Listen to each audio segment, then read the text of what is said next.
When Anne and I absolute delighted to be with you here in Birmingham on World's Mental Health Tour for Rural Foundation use for him. Mental health is something we both care deeply about. The palace walls have witnessed many moments of joy and sorrow, but none as heartbreaking as this Princess Kate Middleton. Once the picture of grace and quiet strength is now facing a storm that has shaken her deeply. Behind her warm smiles and calm voice lies of pain she could no longer go hard. She tried to stay strong, whispered a closed source, but she couldn't. The weight of it all finally broke through her royal composure, leaving the nation in shock. What really happened behind those palace doors has left everyone holding their breath. Stay with us. The calm before the storm.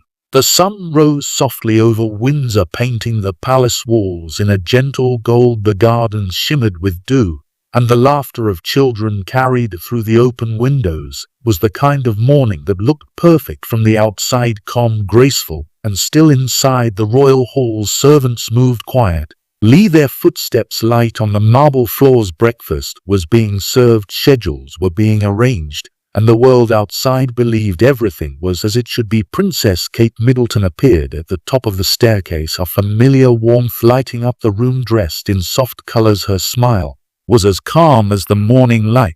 Every gesture, every glance reflected the image the world had come to love, the perfect royal, composed and kind. Yet behind those bright eyes lay a quiet ache. One she fought to hide. Her grace remained untouched, but her spirit was slowly wearing thin as she joined her children at the table. Well, their laughter filled the air, and for a moment she seemed at peace. George's curious questions, Charlotte's bright giggles, and little Louis's playful chatter brought a spark to her tired eyes. But even then her thoughts drifted elsewhere. When the children ran off to play, Kate lingered by the window, staring out the gardens that stretched endlessly before her. The beauty outside could not ease the weight she carried within. The palace routine continued. Meetings, briefings, and preparations filled her day. The car waited at the grand entrance. Photographers stood beyond the gates, and the world awaited her appearance with a deep breath. She smiles surrounded her, and there she was, radiant, composed, gracious as ever. She shook hands, listened intently, and offered kind words to everyone she met. "Thank you for coming," she said softly, her voice steady, her smile unwavering. But behind that smile her thoughts were heavy. Every word took effort, every smile felt forced. Her body was there, her heart somewhere far away. She tried to carry on like she always does. At a close age, she never wanted any to see her struggle.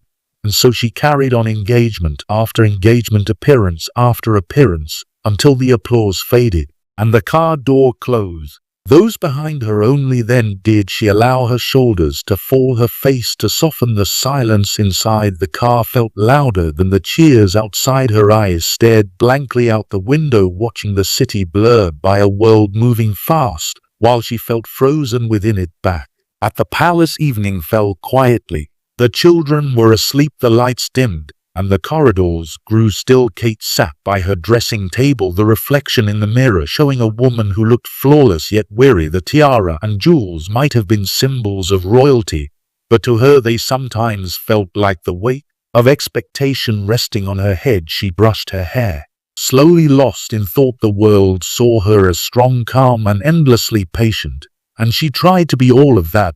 But there were nights when the silence pressed too hard, when the loneliness of her role wrapped around her like a cold shadow. She longed for a quiet life away from the eyes of the world, a place where she could just breathe without fear of judgment. Or room, though beautiful, often felt like a cage. The portraits of former royals hung on the walls, their faces distant and proud. She wondered if they too had known this kind of sadness, this quiet ache that came with duty. Every sound, the creak of the floor, the rustle of curtains, seemed louder in the stillness. She rose, walked to the window, and looked out into the dark night. The gardens that had glowed in the morning light now arrested under the moon, calm and silent. Somewhere in the distance a single light flickered in another wing of the palace. Her thoughts wandered to the people she had met that day, the children in hospitals, the families smiling through hardship, the women who had told her how much she inspired them. Their stories touched her deeply, yet it made her question herself. How could she give them strength when she was struggling to hold her own together? Tears slipped quietly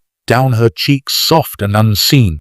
She wiped them away quickly, as if even the walls were not to witness her weakness. Just a little longer, she whispered to herself, I can do this. But deep down she knew she was only holding on by a thread. In the palace corridors, everything looked peaceful. Guards stood at their posts, staff finished their duties, and the world outside slept unaware. Yet within those walls a woman of grace and dignity sat alone, fighting a battle no one could see. She would rise before dawn, took away her pain, and face the cameras with the same calm strength the world adored. No one would know how close she had come to breaking. There was a quiet heroism in or silence, a courage that did not come from grandeur, but from endurance. Every small act, every wave, every word, every smile was an act of willpower, the kind of strength that does not roar but whispers through trembling lips, keep going.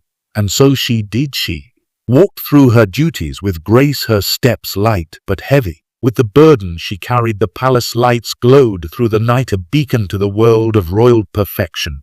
But behind those walls a woman's heart was breaking in silence. When the silence fell over the palace, it began with a whisper, quiet, uncertain, almost too fragile to be true. A single message passed from one trembling hand to another, and by the time it reached the heart of the palace, everything changed. The sun that had once brightened the royal grounds now hid behind clouds, and the air turned heavy, as if the walls themselves so. And what was coming? Something had broken, not loudly, but deeply. The news arrived mid-morning. Inside the grand corridors, footsteps echoed as aides hurried from room to room, carrying faces pale with worry. No one spoke louder than a whisper, yet the tension grew thicker with every passing minute. The air that usually carried laughter, polite conversation, now felt cold and still. Even the flowers that lined the hall seemed to droop, as if bowing, and sorrow behind closed doors. Messages were exchanged, phone rang softly, and a deep unease settled in the palace, always known for its calm rhythm, suddenly lost its steady beat. A few servants stood near the staircase, glancing at one another, unsure whether to move or remain still. Somewhere in those grand halls, hearts began to tremble. Then came the moment everyone dreaded. The news, though spoken softly, carried the weight of thunder. It was heartbreaking, the kind of news that stops time, the kind that no one has ever ready to hear. And when it reached Princess Kate, the woman who had stood so strong through everything, the world seemed to tilt for a few seconds. She didn't speak. She stood near the window, her eyes fixed on nothing. The light that once danced in them was gone. Her hands shook slightly, though she tried to study them. No, he whispered under her breath, but the truth could not be undone. Her ladies and waiting watched in silence, afraid to move. The room was so still that even the clock on the mantel seemed hesitant to tick. Kate turned away from the window, her face pale, her lips trembling as she tried to hold herself together, quietly, gracefully, like a shadow retreating into the night. She needed time, said her friends softly later. But time couldn't heal this kind of pain. Hours passed, but the silence in the palace only deepened. William was seen rushing through the corridor, his face tied with worry, his usual calm replaced with quiet panic. The staff avoided meeting his eyes, each person knew. Irving carefully, afraid to disturb the fragile stillness. Something had happened, something real, something wrong, and no one dared to speak of it. Outside, the world began to notice. Cameras waited by the gates, their lenses pointed toward the palace windows. Reporters whispered into microphones, their voices low but eager.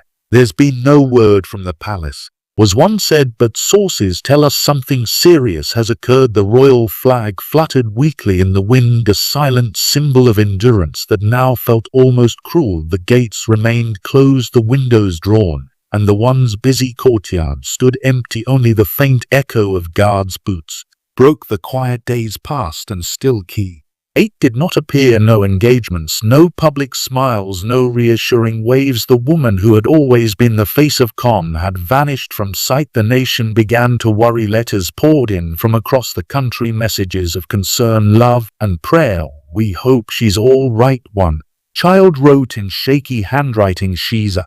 This inside the palace grew lonelier. At dinner her chair sat empty. At night her room glowed faintly under the light of a single lamp, but no one entered. Even the sound of laughter from the children seemed softer, as if they sensed something they couldn't understand. William tried to stay composed, attending to his duties, but those who saw him said he looked older, more burdened. The weight of the moment hung over him like a shadow he couldn't escape. Every time he walked past her closed door, he paused, hoping, praying before moving on. The staff moved quietly, speaking only when necessary. Meals were prepared but left untouched. Letters from the outside world piled up on open. The palace doctor. Mournful people felt her absence deeply, as if the heart of the royal family had gone missing. "She has always been the strong one," another insider said softly, "but even the strongest hearts can break." One night, as the rain fell gently against the palace windows, William stood alone by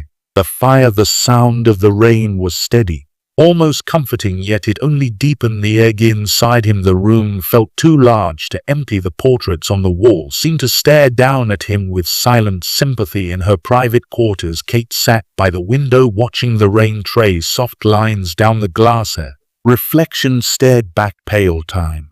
Third and last, she thought of the faces she'd seen that morning, the voices that had carried the news, the soft hands that had reached out but couldn't take away the pain. She had always been the steady one, the one who smiled for everyone else, but that strength had finally run dry. She leaned her head against the window, eyes closed, seeing as tears slipped down her cheeks. Slow, soundless, endless, the world outside kept spinning, unaware of the storm raging quietly in her heart. The palace slept, but the silence inside was not peaceful. It was the silence of sorrow, deep, heavy, and unspoken. The following morning, official V. Nichols gathered near the back entrance. Curtains were drawn tighter, and the royal staff moved with unusual haste. The press outside noticed the change, and speculation grew louder. Reporters spoke in urgent tones. Photographers held their breath, waiting for a glimpse of movement, but none came. When a palace spokesperson finally appeared at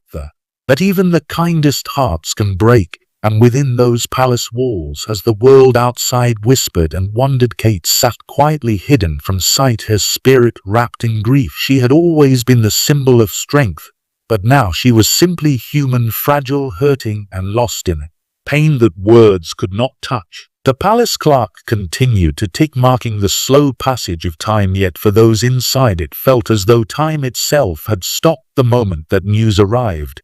And as night fell once more over the quiet palace, one thing was clear: nothing would ever be the same again.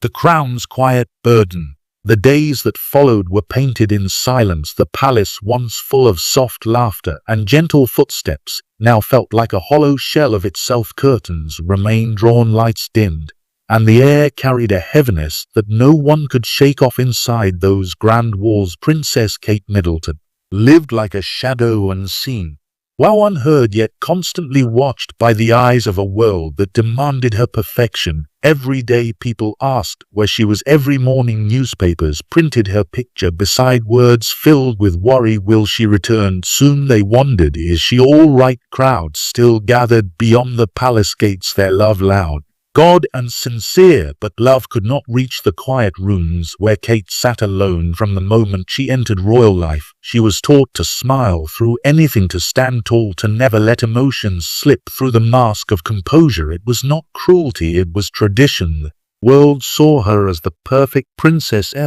Logan, graceful and unbreakable. But what no one saw was how that image became her prison. Each photograph, each headline, each expectation added another stone to the weight she carried. There was no room for mistakes, no space for tears. Every gesture was studied, every word measured. She could not stumble. She could not falter. Even when her heart was breaking, she was expected to smile for the cameras. Everyone saw the crown, whispered one of her aides, but no one saw the cracks beneath it. Kate's beauty and kindness made her adored across the world, but that love came with a price. It was a mirror that reflected only one version of her, perfect and polished, while hiding the woman who was tired, fragile, and yearning for quiet. The palace in all its gold and yore became both her home and her cage. In those quiet weeks, Kate withdrew from public view completely. The press speculated, the people prayed, And the palace refused to speak. Curtains stayed closed, her laughter once echoing through the halls faded into silence. The rooms that once felt alive with warmth now seemed to hold their breath behind those closed doors. Kate sat by her window watching raindrops slide down the glass outside. The world rushed on, but inside time stood still.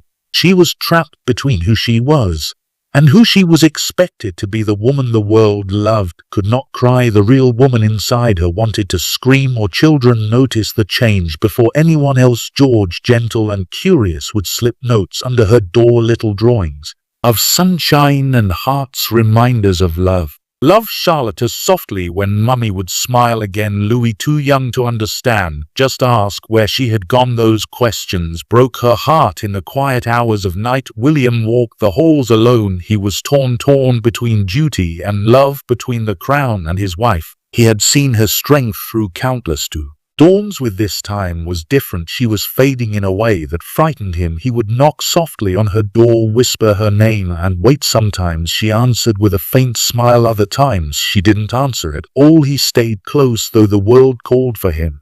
Elsewhere, the palace became a place of whispers. Every service walked with quiet steps. Every sound seemed too loud. Every door creaked too sharp. The silence grew heavier each day. The gardens outside bloomed as usual, but no one came to admire them. The once lively breakfast table sat half empty. Even the birds seemed to sing softer as if, out of respect, letters began to pour in from across the world. Handwritten notes, drawings from children, prayers from strangers. They came from every corner of the country, from people who had never met her but loved her dearly. "We miss your smile," one letter read. "Please come back when you're ready." Each message was a small light in the darkness surrounding her. William often gathered those letters, read them to her quietly in the evenings. Sometimes she listened, sometimes she looked away. The love of millions was comforting, but it could not fix the ache inside her. The real pain came from within, from years of holding back tears that were never allowed to fall. She had been the nation's comfort, its calm face and chaos, but now she could no longer carry everyone else's hopes while losing herself. She needed space to breathe, to be human again. At night she would sit in her room surrounded by silence. The walls were lined with portraits of past queens and princesses, each face calm and noble. She looked at them and wondered how many of them had also cried when no one way. As watching the crown was beautiful, yes, but it was also heavy. It demanded strength. When the heart had none left to give outside, the press continued to wait. Photographers gathered in the rain hoping for a glimpse of her face. Commentators spoke gently about her absence, filling the air with questions no one could answer. Yet inside the palace she was slowly learning something new, the power of stillness. She no longer forced smile in front of mirrors. For once she allowed herself to feel everything she had hidden for years, the fear, the sadness, the exhaustion. It was painful, but it was real. William often found her sitting quietly, her hands rare, sitting on her lap, her gaze soft but distant. He didn't speak much. He would just sit beside her, their silence saying what words could not. Sometimes she would reach for his hand, and in that small gesture there was more love than all the speeches they had ever given. The palace might have been silent, but it was in that silence that healing began. Bit by bit, Kate started to confront her pain. She began to see that being perfect was not what people truly loved about her. They loved her kindness or warmth or humanity, the parts of her that were real. The nation's love had always lifted her, but now it was her own strength she needed to find again. Not the strength to smile while for the cameras, but the quiet strength to be herself, even if that self was tired and fragile. The crown still waited for her. The expectations had not vanished. But as the days passed, something inside her began to shift. The woman who once hid behind perfection was slowly learning that even the most admired can break, and that it's all right to be seen even in the breaking. The world outside still whispered, but inside Kate began to listen to her own heart. The weight of expectations had not left her shoulders, but she was no longer crushed beneath it. She was learning to carry it differently, not as a symbol of duty, but as a mark of at courage, and though her tears still came in silence, they were no longer a sign of weakness. They were proof that beneath the crown, beneath the endless grace and smiles, there still lived a woman, real, tender, and human, trying to find her way back to herself. When the silence broke, 4 weeks the world had waited in uneasy silence. The palace gates, once filled with the usual stream of visitors and staff, now seemed close to the outside world. The lawns remained as perfect as ever. The golden flags still fluttered against the pale sky.